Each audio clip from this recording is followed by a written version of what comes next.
Mercredi 9 octobre 2024, 11h15, Café des Tourelles. Les informations françaises annoncent l'arrivée imminente d'une terrible tornade sur la Floride. Mr. Biden met en garde, sous peine de risque de mort, les habitants de la région. Ils doivent impérativement gagner leurs abris. Quant à moi, je sortais ce matin, accompagnée par mon petit chien bien couverte, portant un gros pull et des collants sous mon jean par crainte d'attraper froid après une récente angine dont j'ai du mal à me remettre. Je n'avais cependant pas enfilé mon ciré, l'exagération en matière de protection thermique n'étant pas souhaitable, et je me suis retrouvée dans le hall de l'immeuble devant le spectacle de hallebardes de pluie qui se déversaient sans discontinuer sur le carré de pelouse derrière la porte vitrée. Qu'ai-je donc fait ?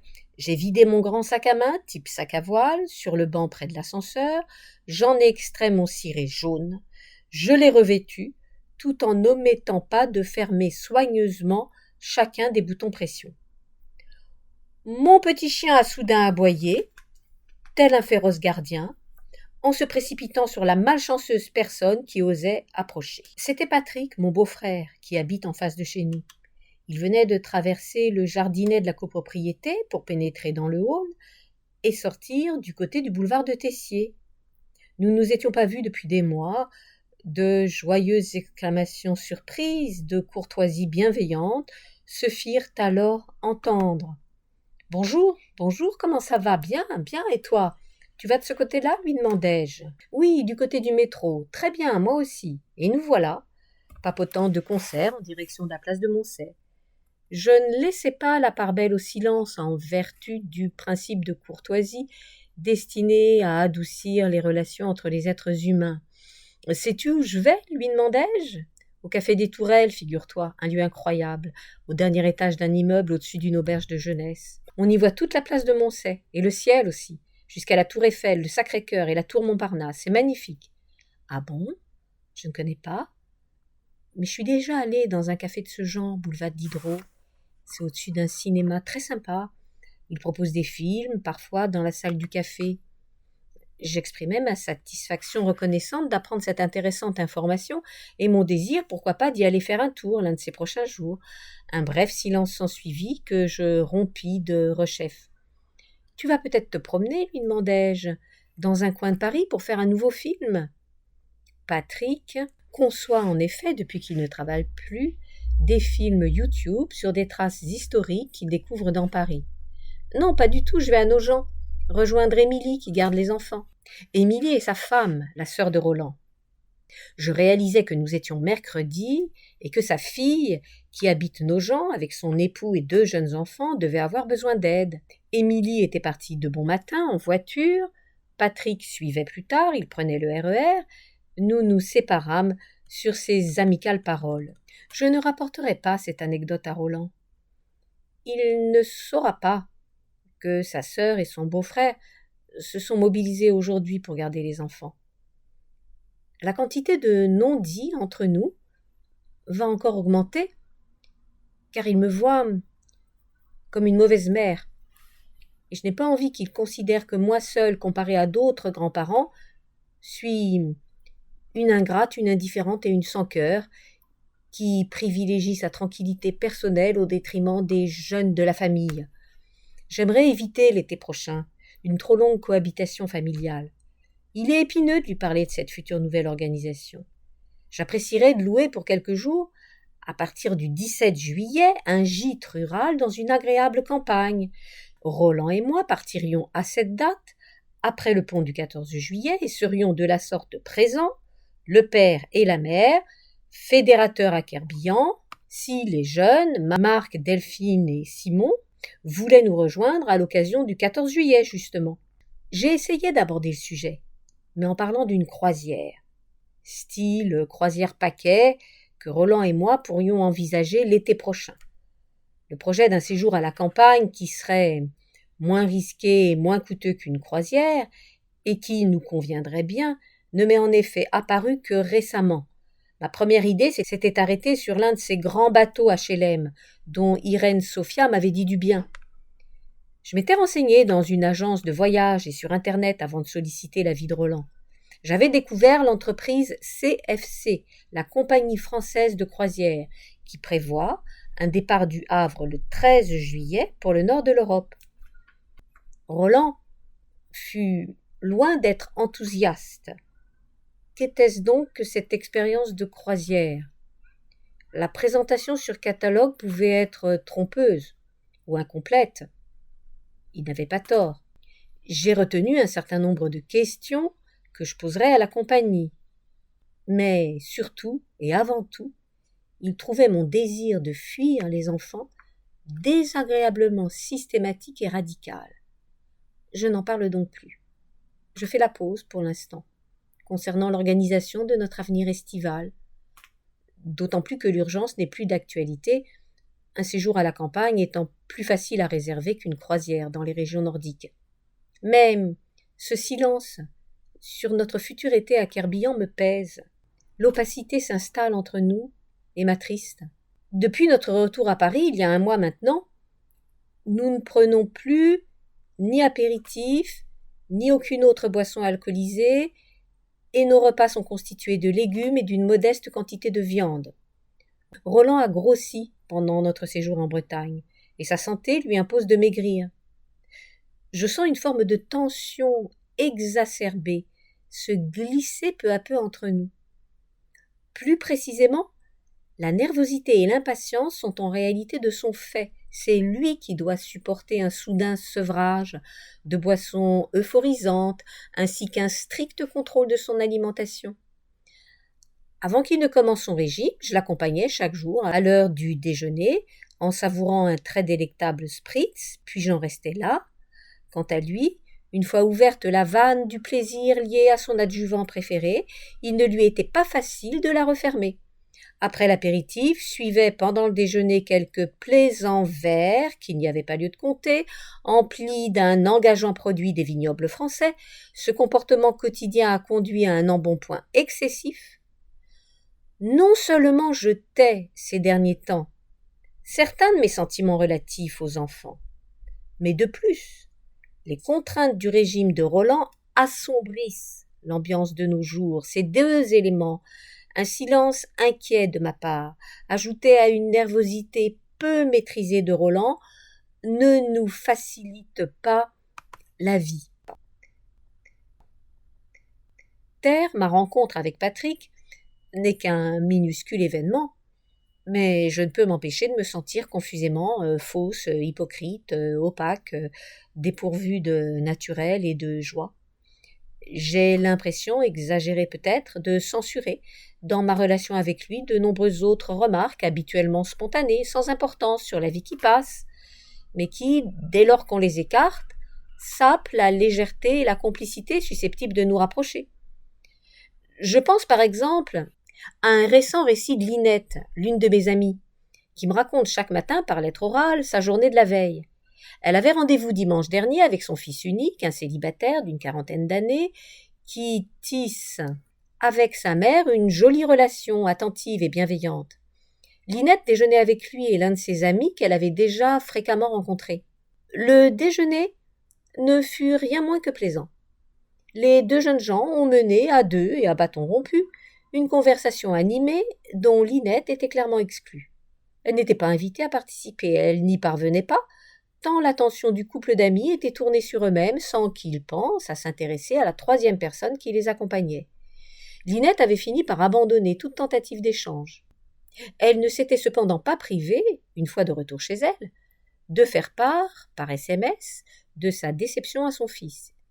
Il a été désolé et a assuré qu'il se montrerait plus à l'écoute la prochaine fois. Je crois préférable de ne pas davantage rapporter cette anecdote à mon compagnon de vie. Le récit ne lui plaira pas. Linette est fatigante, me dira-t-il, peu indulgente avec les jeunes. Puis d'ailleurs, est-ce qu'elle ne t'influence pas? J'imagine parfaitement Roland dévalorisant Linette, une femme exigeante et nerveuse à ses yeux, encline à critiquer les jeunes. Tout comme moi d'ailleurs, préciserait-il, moi qui, au fond, ne vis pas aisément avec mon fils et sa compagne. Je n'invente pas cette réaction probable de Roland. Il connaît Linette, par l'intermédiaire de mes récits. La description régulière de mes relations amicales participe à mes yeux à la richesse de ma relation avec Roland, afin que nous ne nous contentions pas de cohabiter matériellement, physiquement et prosaïquement. La parole est selon moi le ciment indispensable de notre lien. Et Roland connaît bien Linette, qui vit seule, qui organise avec soin ses journées en fonction des expositions, des conférences littéraires ou poétiques, des cours de dessin, de yoga, des réunions de tricot dans des cafés et surtout de très nombreux concerts dans les salles les plus prestigieuses de Paris. Elle déjeune et dîne fréquemment en dehors de chez elle et a de nombreux amis avec qui elle partage ses différentes activités culturelles, manuelles ou gastronomiques. Elle a un petit ami âgé comme elle de bientôt 70 ans qu'elle a connu par l'intermédiaire d'un site de rencontre. Il habite Saint-Germain-en-Laye où elle le rejoint chaque week-end. Elle ne cesse de batailler pied à pied avec lui pour que leur relation garde du sens. Et si celle-ci devait un jour sombrer dans une terne grisaille ennuyeuse, elle n'exclurait pas de se tourner, une fois de plus, vers les possibilités de nouvelles rencontres procurées par Internet. « Sois prudente avec Linette, me dit Roland. » Injonction qu'il décline à l'envi sous diverses autres formes du genre « Elle est bizarre, ton amie. Elle n'est pas de bons conseils. » ou encore « Tu l'écoutes trop, je trouve. Fais donc attention. » Je choisirai donc de garder le silence sur ce très modeste fait constitué par la contrariété de Linette en présence de son fils. Roland n'entend, en ce moment, qu'avec peine, tout commentaire, un tant soit peu négatif, sur la génération qui suit. Le sujet est sensible. Ma spontanéité s'évanouit. Je crains qu'une trop grande transparence de ma part ne me désigne, à ses yeux, comme une mauvaise mère, et une mauvaise grand-mère, bien évidemment, également, cela va sans dire. Pensez chaque soir aux belles choses qui se sont passées dans la journée.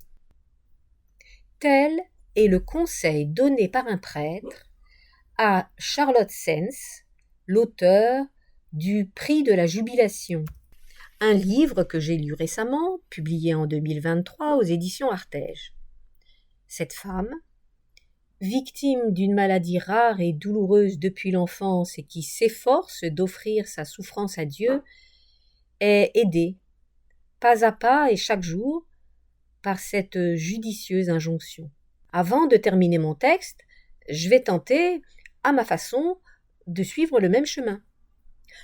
Samedi dernier, maman est venue déjeuner. Nous étions 6 adultes autour de la table, les 5 convives habituels auxquels s'ajoutait maman.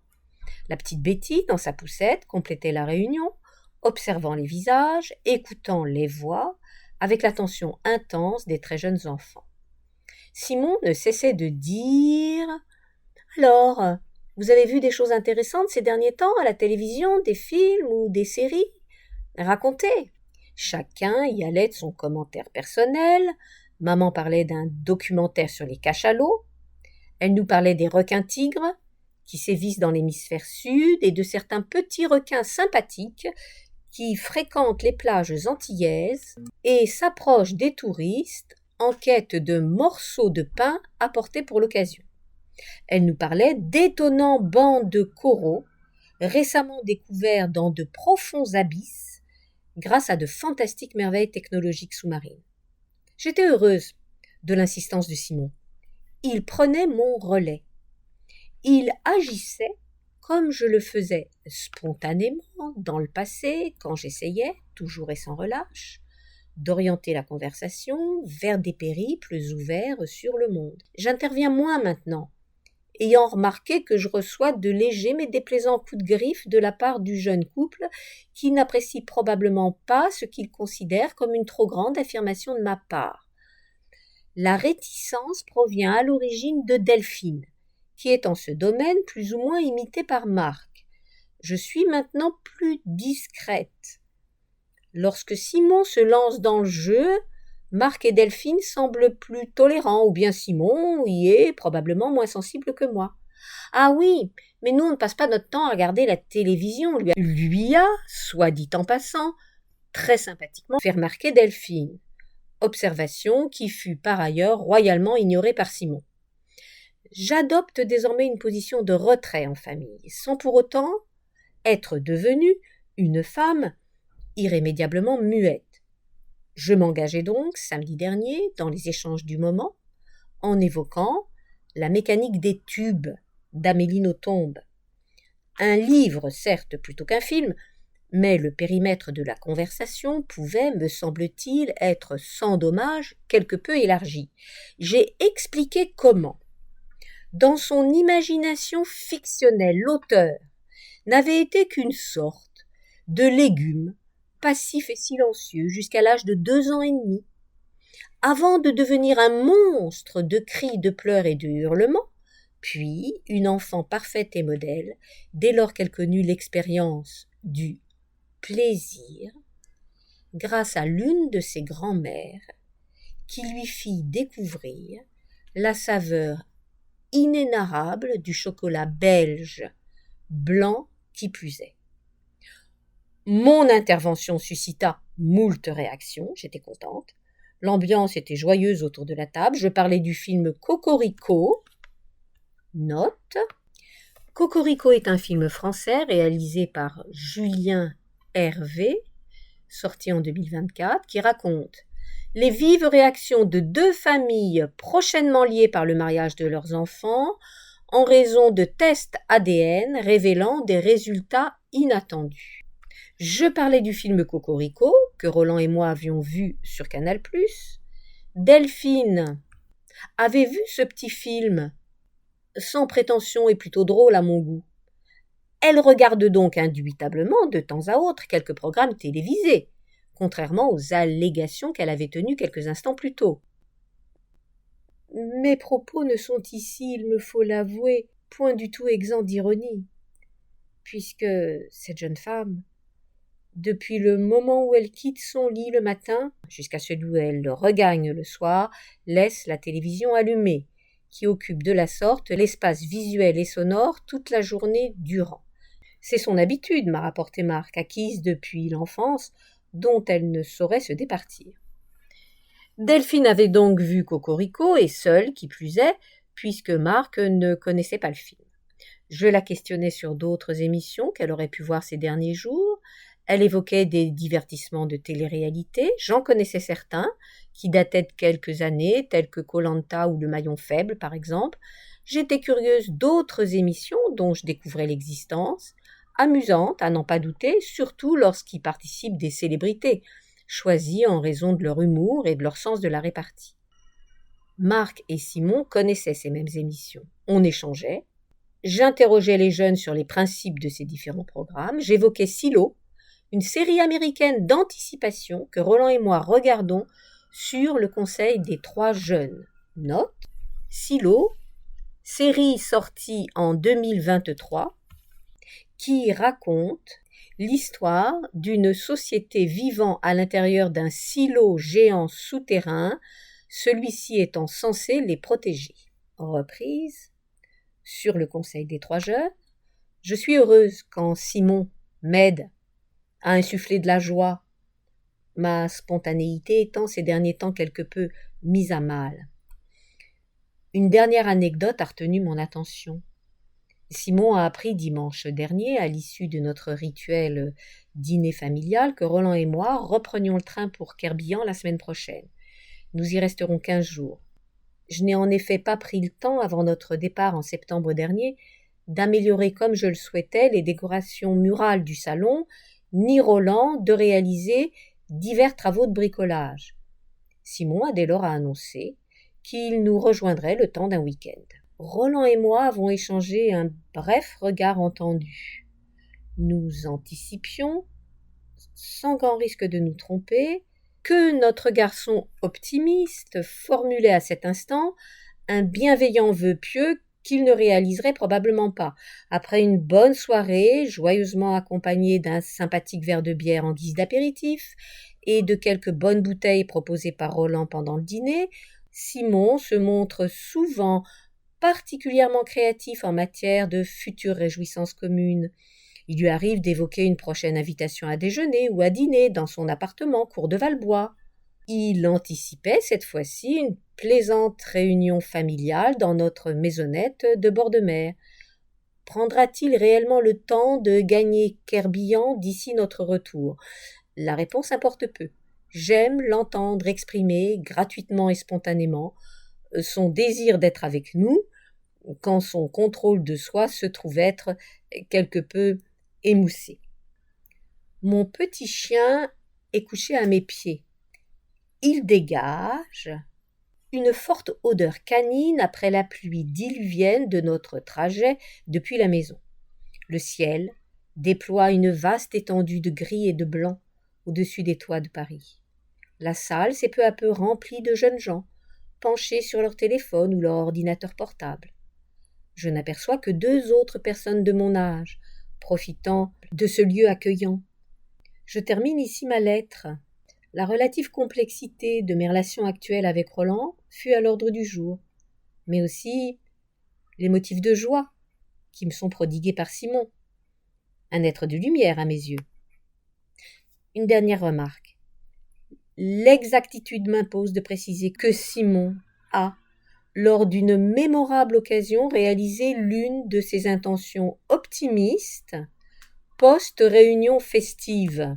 Il a fait la surprise à son père, le 3 avril dernier, de lui préparer un déjeuner d'anniversaire qui eut lieu chez lui, réunissant comme il se devait le groupe familial au complet.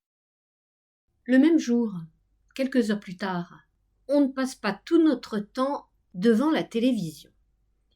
Si Delphine avait voulu, en prononçant ces paroles, éteindre la conversation proposée par Simon, elle ne se serait pas exprimée autrement.